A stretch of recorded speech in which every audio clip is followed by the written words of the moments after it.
কি হরে কি হরে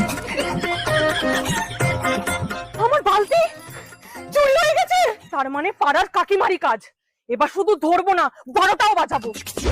দিলাম ফেভিকুইক লাগিয়ে, এবার তো ফাঁসবেই। কি হরে এবার তো শেষ। আমাকে ধরো অতই সহজ। কি হরে মা, যা চুরি হচ্ছে আচারের ডিব্বাগুলো ভেতরে রাখা তো। হ্যাঁ হ্যাঁ, আমরা বেরোলেই তো আপনার ছেলে আসবে আবার। এই তো চাবি রেখে গেছে।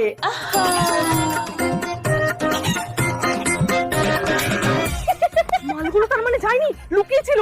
কিন্তু ওইদিকে দেখে হাসছে কেন? কি হরে বেশি চুরি করান।